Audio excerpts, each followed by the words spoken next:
Hi, Grand Grizzlies. It's Mrs.Ali here. We're doing another video for you guys. We're going to talk about another guidance lesson. We started last week talking about the Toolbox Tools. If you remember, we talked about using the breathing tool, which looks like the measuring tape. So with the breathing tool, it's I calm myself and check in. And we talked about using those deep belly breaths to use the breathing tool to help calm your body and check in with yourself. So we hope you're using that tool and that it's helpful for you. The tool we want to talk about this week is called the garbage can tool. So this tool can be really helpful with distance learning since we have a lot of things going on that might be frustrating or a little difficult. But the garbage can tool is also important for learning about letting little things go. If you've been at Grant, you might have already learned about the garbage can tool and what it looks like. So when we're using the garbage can tool, the hand motion we'll use is you act like you have a garbage can under your arm and you're going to take your pieces of garbage, let them go. So that's how we use the hand motion for the garbage can tool. It's you put it in the garbage and you can just walk on by. You let it go, okay? We don't have to take unkind words personally into our personal space. We can take responsibility for what we do with other people's words and action and how we feel about them.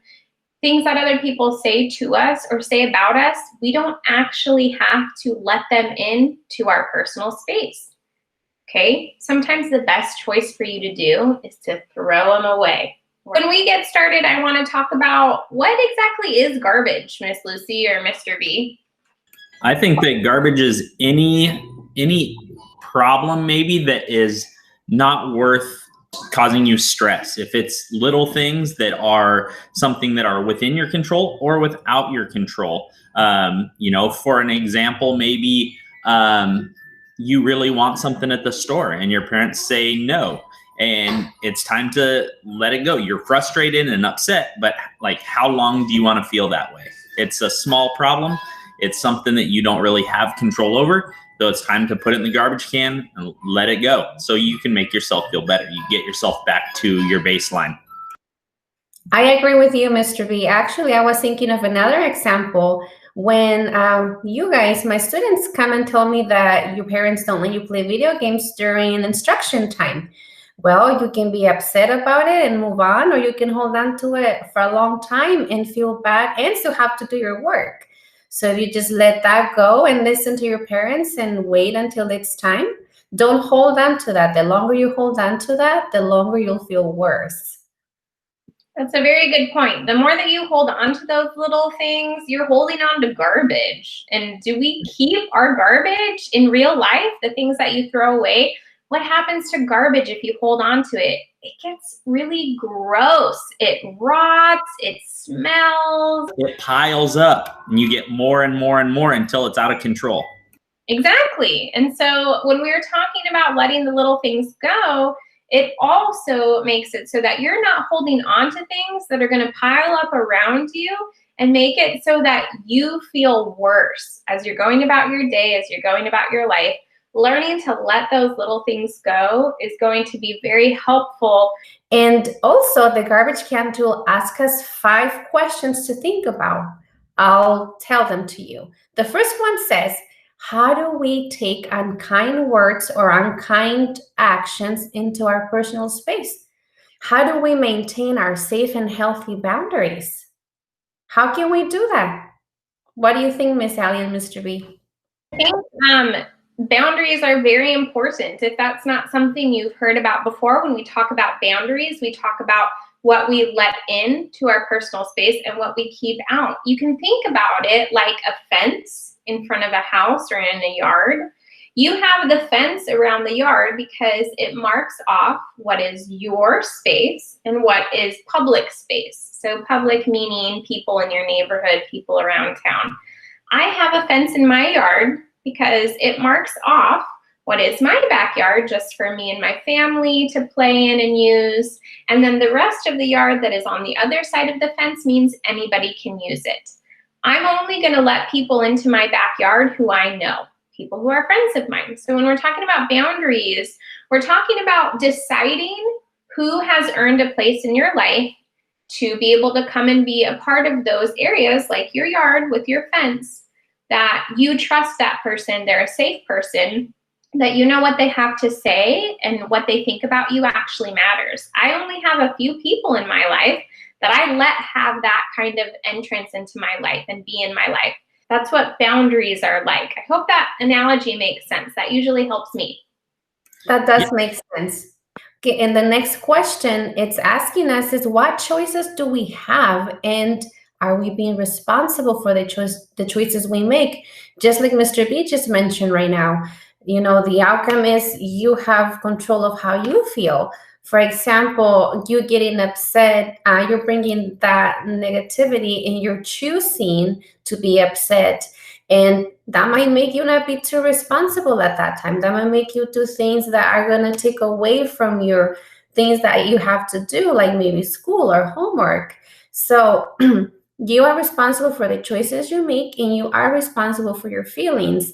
So letting those things go quickly will get you to get to what you need to do faster.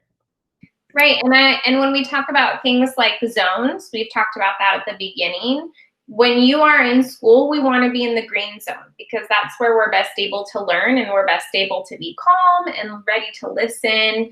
But when we're talking about letting little things go, it's very easy for stuff that people say to bring you into the yellow zone. Maybe it's going to frustrate you or upset you. And sometimes those can even make you go to the red zone where you're just angry. So it's important when we're trying to learn how to regulate our emotions, how to deal with those things as they come and go, those different emotions.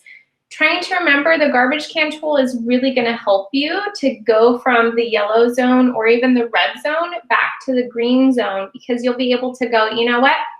I'm just going to let that one go. That one is going to slide right off of me, letting it go.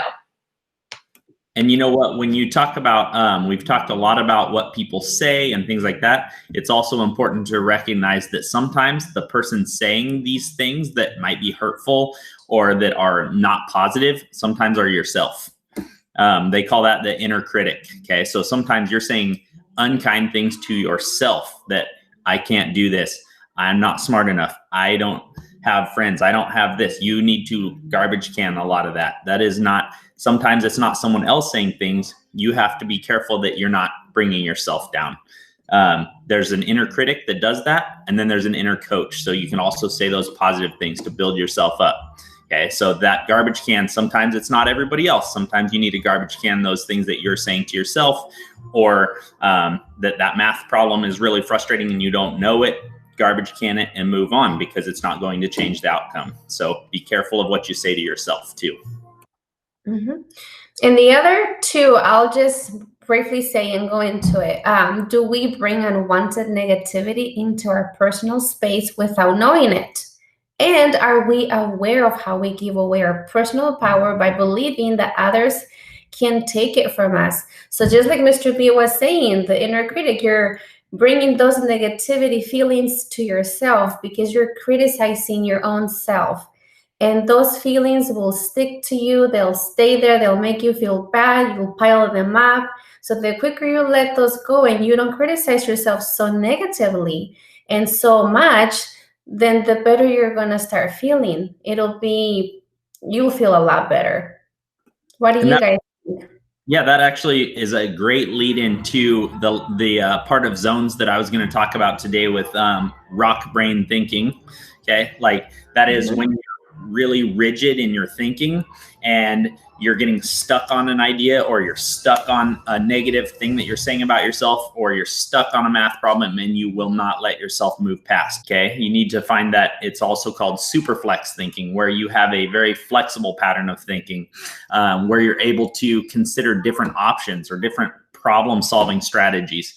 If one is not working, you have to try to find another and move on and be flexible. Because if you get stuck, that pressure and that and that negativity just builds. And that's that rock brain thinking where you're just stuck on one way. There's only one solution. There's only one possible thing I can say about myself, and that's not true. So you have to find a way to change that pattern of thinking and be flexible. Yeah, being able to change how you think about things makes all the difference. It's just like Mr. V said, the inner coach or the inner critic. If you have an inner critic, you might think things like, this is too hard, I can't do it. Because something is hard, and it's true. We're all gonna have to do hard things. That's gonna be true for the rest of our lives. Hard things happen. What we're dealing with right now is hard. We're in the middle of a pandemic because of the coronavirus. But if I think about it and just say, this is too hard, I can't do it, I'm gonna have a really hard year. If I can have an inner coach in myself, and instead of thinking this is too hard, I can't do it, and I think this is going to take time and effort. That means that I'm thinking about it knowing it's gonna be hard for me, but I'm gonna do it because I can, and I'm gonna put a little bit more work and effort in it than I would with things that come easy to me. Yeah, I think too, one thing that I tell, and I'm going to use my son as an example, is sometimes he gets really stuck on a problem, like even if it's a math problem, and he doesn't want to move on because he wants to get it right, or he wants to do it. Or there's also times that he gets very negative, and there's a lot of I can'ts and I can'ts and I can'ts. And I always tell him, if you can say you can, or you can say you can't, and you're right. Okay, I tell my son that a lot, over and over. So changing the thinking, it's amazing how much power your brain has over what you can do. I agree. I was going to say too, as Mrs.Ali was talking, I also use my sons as example. And yes, I always tell them, hey, there's other ways to do things, but they get stuck in that one way, whether it's math, whether, sometimes they even tell me my life sucks. I don't like my life, or they'll tell me something like, I have no friends, no one likes me. And I tell them the same thing, you're just feeling that right now, but that is not true. It is not true, but you're telling that to yourself. So when you tell you things that are negative, maybe you'll believe them and they become true to you. Change your thinking and, you try different ways to solve something instead of telling your parents or your guardians, no, you don't do it that way. You do it this way. Let them show you, because chances are maybe it's an easier way. Maybe it's a way that makes more sense to you, and you'll get through it a lot quicker. All right. I'm going to go ahead and finish us up with an imagination practice. I'm going to guide us through practicing using our garbage can tool. Okay, so if you remember when we did the breathing tool, I started by having you sit with both feet on the floor. So I'm going to scooch my chair so that my feet can touch the floor, because I'm a little short, so I actually have to scooch my chair out a little bit. So put both of your feet on the floor. I want your hands on your knees. They can either be on your knees or on your desk, whatever is most comfortable for you. You're going to sit up straight, okay? You're going to look at something that you don't have to pay attention to. So something that's right in front of you that you're just able to focus on what we're doing, not on what you're looking at, okay? I want you to take 3 deep belly breaths with me. So I'm going to put my hands on my belly so I can feel them. Okay, ready?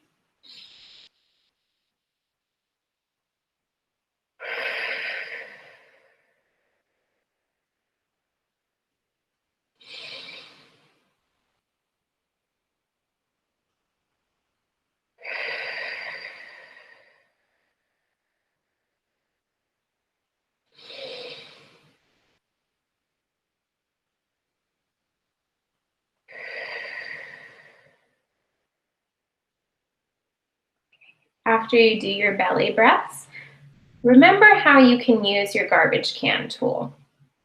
With the garbage can tool, you can let things go. Take a moment and imagine yourself using the garbage can tool. It's very easy. It can be effortless. You don't have to think about it more than once. Think quickly. One of the ways I think about it is, I'm not going to receive this. Something that comes at me that I know is not good for me or not helpful, maybe it's hurtful, I'm going to let it go. Whenever you need it, you can use the garbage can tool. We're gonna take one more breath together. My hands are on my belly and use one hand to count. So breathe with me.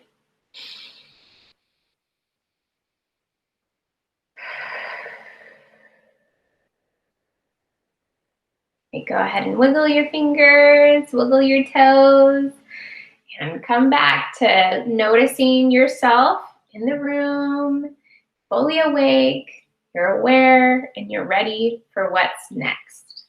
Okay, so remember, you can use the garbage can tool anytime, anywhere. The more you use it, the easier it will be for you to use letting those little things go.